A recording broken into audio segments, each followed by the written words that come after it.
Welcome guys to Slowpoke. Well, it was about 5 minutes in there, guys. I forgot to hit record. But look who we've got fresh off his regional victory, the one, the only Tor Recklef. How are you? Hi, I'm great actually. Getting another win always feels great. So That's it. Add it to the intercontinental ones as well, yeah. So yes, let's dive straight in. Malmo, you done it again. You sort of broke a deck. You had Firebox, you've had Zyropod, and now you sort of done it with ADP, changing from the sort of tag call engine to a sort of newer based acrobike spinner. So yeah, just talk to me about how you sort of came to the conclusion that that was the best way to play ADP for the tournament.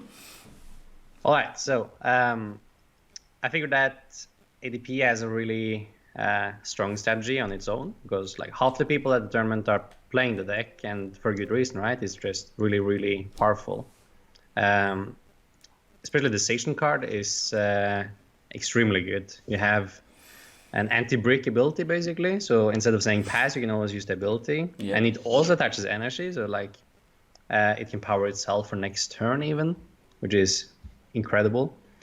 And then finally, ADP got the partner it needed, because you didn't really have too many great water or metal Pokemon in the format before Yeah. Sword and Shield. Like the best one was Keldeo, and it still didn't do exactly what ADP wanted to do. It could tank a lot and be more annoying, but like Station is what ADP really wanted all along. A cheap one-shotter that could help its consistency and just knock out everything. You even printed a metal saw, so the deck has everything going for it right now. And the strategy on itself is just really powerful. Mm-hmm. So I just want to make it as consistent as powerful, right? So I tried experimenting around other ways to do it than the tackle engine, because I didn't really like the fact that the tackle engine just tries to be really consistent getting ADP in play. That's fair. But then you have to use a whole turn using this Mahala to get an energy. Yeah. And that kind of stings when you can't use supporters turn one. So then say go first, which is what you want, right? If you want the coin flip. Mm-hmm. Then you can play supporters turn one, and then the next turn you have to use your whole supporter turn only to get an energy in play. And that doesn't feel too great. So instead I tried experimenting with other ways to do it. So come up with like the spinner thing, and more the Dene, that approach. Yeah. And just trying to draw into the energy manually instead. So if you drew into the spinner or an energy, then it would be good to go powering up the ADP. Then also adding Cherish Ball, so that Cherish Ball doubles out as an out to the Dene and the ADP in the first few turns, so that say you didn't have ADP or energy, you could just go for the Dene and try to draw into both of them, so you can get your ADP plus energy attachment on the first turn. And then the spinner can also double up and find you the metal energies, of course, later in the game, so they're not dead. And it also actually gives you more outs, even though it's less physical outs, because you can go like the Dene, Professor Research, and then Yurachi, all to find the spinner. Which you can't do with the tackle engine. As soon as you use the research, you're locked, right? You can't dig for the water energy, like search it out anymore. But you can with the spinner. And as if you go second, the spinner can net you 3 energy, which can make for some crazy high rolly turn 1 station attacks, which can really just win you the game on the spot. So really happy with engine overall. At the first, I actually experimented with flipping cards. It was just building it more as a joke deck for ladder, and play like all 12 flipping cards I could find. We play like 4 for scoop up, for catcher, right? But then I really like the engine I tried in that deck and tried to make it more serious. So I got the crushing first of all, and then the deck that was left was actually really good. Pedro actually ended up playing that deck. Because he really enjoyed the power level, the scoop up, and the catchers left him with. And he told me I haven't felt that great with the deck's power level in years. So that was pretty cool. I was originally going to play that as well, but last few days I just really tried to see if I can find a way around the flipping cards. Because I don't really like playing flipping cards for big tournaments. It always feels kind of meh.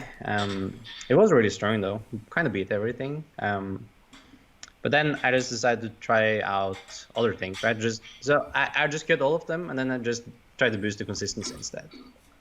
So I added the bikes, obviously, added another Dodena, added another Cherish Ball, just to really boost the consistency, and it worked out really well. So then the deck could deck out really quickly, get all your saucers whenever needed. So the engine actually worked that well that you could play almost picture perfect game plans every time, which for ADP is crazy because that means, say you go first, right? You can go attachment ADP pass. You can go attach GX, and then you can pretend your opponent has everything and say, okay, your ADP gets knocked out. All right. Then you can really easily answer with the Station, just double sauce attachment. It sounds really hard, but it's really not when you have this much digging power. And you do a knockout, boom, take 3 or 4 pauses, right? And then your opponent knocks you out again. And here, normally, you would just be dead, right? Because there's no way you could answer again. But now this deck has the engine to actually deck out and find your last 2 saucers.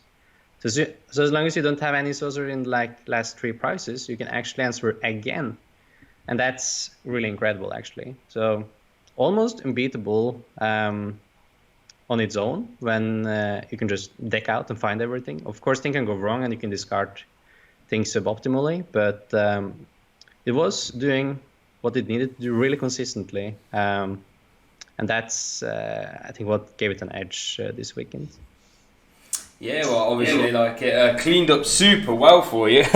Moving forward, do you reckon that list needs to change? One thing I noticed was there's only 2 shrines, I believe. Did you ever miss having the extra damage modifiers at all, or? I actually felt it was really fine. Okay. A lot of games, your ADP doesn't even get knocked out after your GX attack, right? And if your ADP doesn't get knocked out, the damage modifiers actually don't matter in the slightest, because then you either knock out the tag team in the active, or you knock out the Den on the bench and start the Station, and then the Station can knock out another Dena, for example, or another GX for the game. And if you just hit the active, then you're just content with 2-shotting the active, no damage modifiers needed, and then you just knock out anything with the Station afterwards.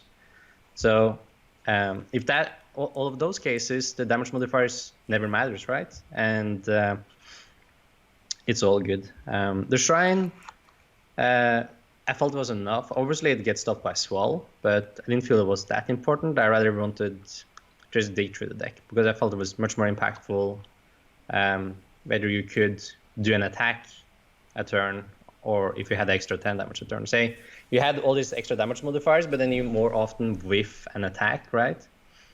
So like, okay, you missed out on 10, 20, 30 damage. But at least you got to hit your 260 this turn, which if you had all these other cards inside of Acrobike, so you can draw into your Metal Sauce, you wouldn't actually hit at all, right? So just felt more consistent and like a better way to do it than having all these damage modifiers. Obviously, it can matter a lot, for example, in the mirror, because people try to like shrine damage double ping your ADP, so they can knock it out with Station, so they don't have to gust around on the first one. But I still felt it was all right. In the end, it's more about just getting the attack off first, and if you have more outs to Station and energies and switches, it's probably what you want to do. So I thought it was a pretty fair deck, honestly. Yeah, well, obviously, again, it's just seemed to work super well.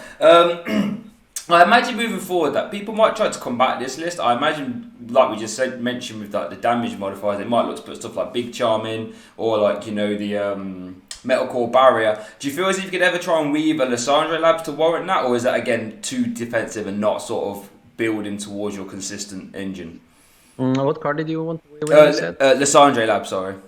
Lysandre Labs, yeah. I mean, that is definitely an option. It's a good card. It's a good option you could have. I don't think it's that needed though, but it does have uses, of course. You don't really search it out too well without Tackle Engine, right? Yeah. You don't play the Goose Mahala. So if you were to go that route, you probably would want like 2, but then it'd be too much commitment for the card, which doesn't do that much compared to the deck space or other things. So I'll probably not recommend it too much, but it's an option you can go for. Probably better in attack engine though.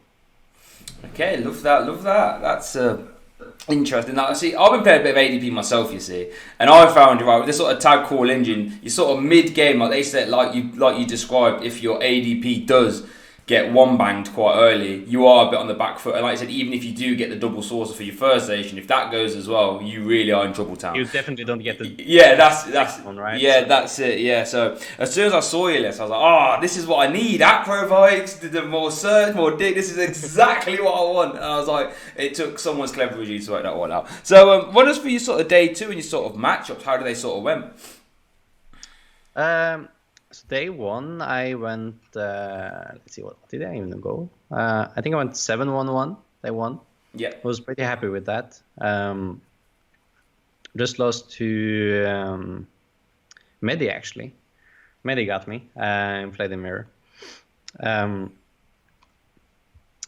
yeah, day two, I kind of had unfortunate run because I don't really like to play against the Baby Blessed in the matchup because it's basically I try to go turn to GX and Marnie, and if they do 300 to me, I will lose, and if they don't, I will win, and that's basically the whole matchup. So that was really scary, and I faced 3 of these decks. It's like round 1, I play against Stefane. He beats me.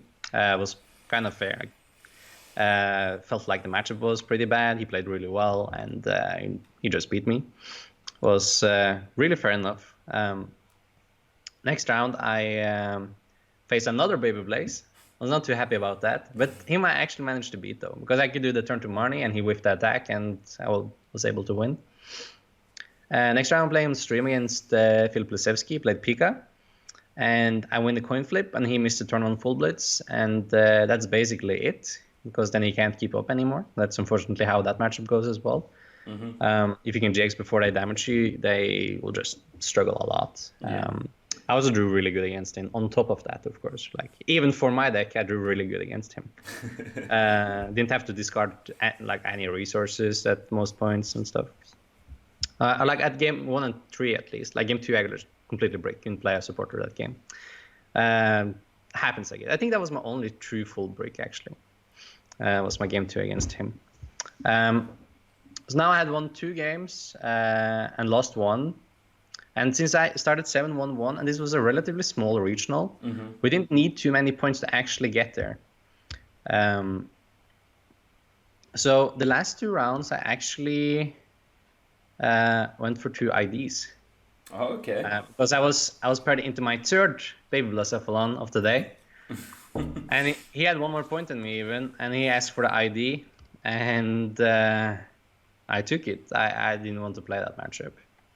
So I figured my resistance was relatively high, and that would be like 2 out of 8 or something. I would bubble on 30 points, which is what I was going to get if I did my last 2 rounds. But I went for it, and I did last round as well. And last round, table 1 to 4 I did. Table 5 and 6 were playing their winning in, but both of the tables actually got untied. I didn't want. Oh. Joe was one of them actually, playing on stream against Logan. And since both of those tables tied, that meant that there were no bubbles anymore.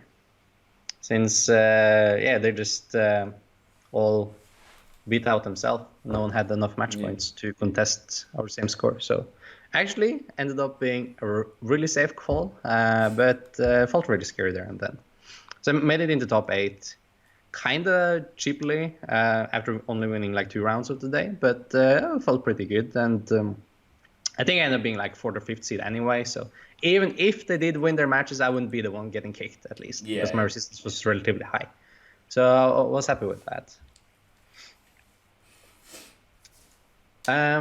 Top 8, I play Magnus, who's playing Pika. Okay. He had such an unfortunate series. It was crazy actually. He opens the den at all 3 games, like for starters, which is extremely bad against ADP, because then he has to use at least 1 for setup, right? And then he has 2 the den in play, and I can just go GX back-to-back catchers and win the game. Never have to knock out one of his tag teams.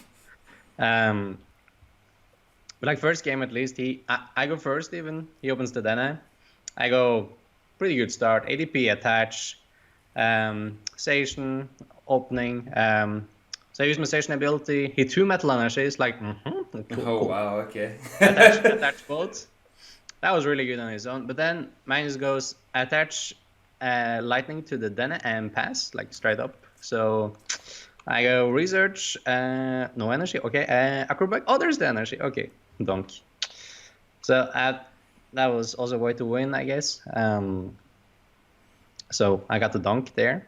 And game 2, I discarded 1 water energy before I had a deck search and before I had ADP in play. And then I get an ADP and attach to it. And next turn, I dig more and get the spinner, my first deck search. And I find out I priced the other water energy. Oh no. Which is like one of the downsides that can happen with only having so few outs, or like not few outs, but few physical copies of the energy you need. Mm-hmm. And since I didn't have the deck search yet, I had no way of knowing. So I couldn't just go into like a straight station route even. So that ended up costing me the game because I just couldn't GX and I already invested energies onto my ADP. I was going second. So even if Magnus opened the Dene, he got like his turn to full blitz off and I lost that one. And game 3, I go first, have a good start again, everything. He opened the Dene, of course. And he missed the turn on full blitz, and that's basically a game from there. Then I went GX and then back-to-back chaos on the Denes. And that was the series. Well, we take them, don't we? To be fair, we take them. I mean, I guess the semifinal and final were both streamed, so like if anyone want to watch that, they can.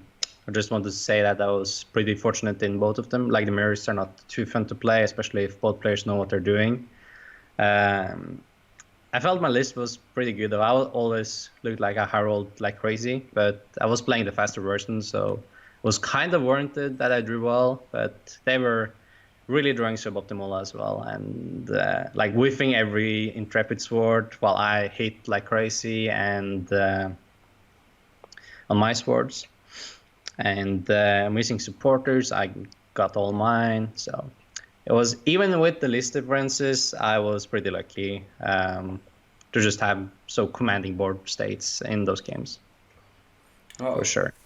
Well, there we go. That's what it's all about, there, to be fair. So moving forward, then, obviously we would have had EUIC, but that's not a thing anymore. Let's just pretend for the rest of the interview that EUIC is still around. How is there any changes you'd make to your 60 moving forward?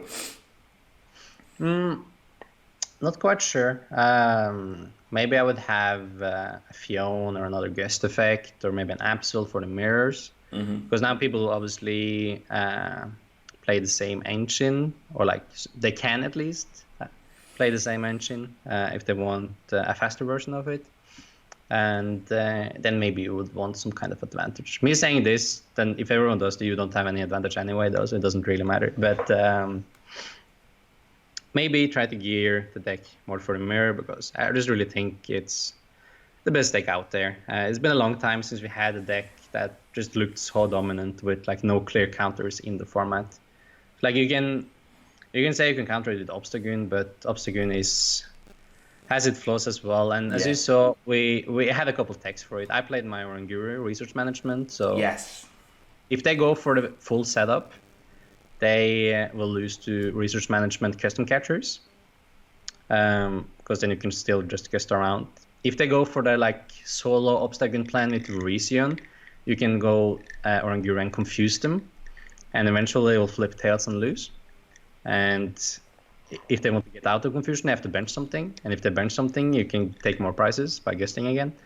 So it's a really nice tech for the Obstagoon matchup. And another tech we were playing was Mobile, like Medi and Pedro, for example, did. And then the deck gets really, really sketchy against ADP, because like your main win condition, since they have so many ghost effects, is just go Resin, right? And just try to solo them with one Obstagoon. But with Mobile, as soon as they go Resin GX attack, you bench Mobile, and then you say like, put down everything again. Like you pick up 5 Pokemon, and Mobile comes in and just put all 5 down, and you might as well just fold the game, because they can just guest a couple more times and you're dead. So I felt we countered Obstagoon pretty well for this tournament. didn't end up facing any. So my research management monkey, I didn't no mill leaders. My monkey didn't do anything. Oh, It was really? actually just a blank. I was playing the whole tournament with 59 cards. Then I never opened him and never benched him though. So it could have been any card. It was honestly just a blank. I could hit him sometimes with quick pull. I think that was like the best I could do with him. Or maybe with Aquabite, we saw 2 cards. Like, oh, I'm going straight to the discard pile, please, mate. Oh, yeah. He was a really nice blank. You can go play. Sometimes I kept him like just in case, because a lot of games when you dig so aggressively can go into a state where your opponent can do the switch, where it tries to do just to deck you out, right? Because say you discard a 3 or 4 switch and you don't have many energies left, right? Then your opponent can do the switch and be like, okay, you have something fat on the bench, like an ADP with no energies. Then it can just start gusting that up and say pass, right? Yeah. So to prevent that strategy, sometimes I just kept Oranguru in my hand or deck so that I had access if my opponent tried to like cheese me out of the game by going for my resources in the end. No games ended up coming to that way, or like my opponent never went for it, so never had to do it, but it was actually kind of nice option to have, like just in case if my opponent saw the line that he couldn't win on prices anymore. But often they just conceded before it came to that, so it was never relevant, but it could have been. So I liked having the option for it. Yeah, no, definitely. That's one thing I noticed when I looked at your list. I thought, oh, that's a good card. Like you said, even potentially to stop against the sort of mill stall approach, but then to also, like, if you do get rid of quite a few, like you said, switches and stuff, you might maybe want to just shuffle them back in on an off turn. Yeah, it's not a bad shout. And then against the goons, like you said, that's pretty nuts, to be fair. As an LAB ADV player as well, like that goon, that lone goon can be a problem. So yeah. So like you said, and obviously just auto wins the mill matchup as well, right? Oh yeah, of Especially course, if they yeah. play like Girafari, because you can just GX, and after you GX, even if they play a ton of hammers, eventually you will get the GX off with Oranguru recycling your energies. And then you can use Oranguru to recycle all your gust effects, and you can use Station to draw into like 50 cards, right? Or Yeah. like as many as you want to. And then you can start attacking. And you can go into Monkey again whenever, right? So I don't see like any way they win if you just play that patiently. If they don't play like Girafari or something. And even then it should be really hard for them. Yeah, and that's pretty good. And if you can shore up mill, that's always a good thing to do. Because I imagine at cups and stuff, we will be seeing it.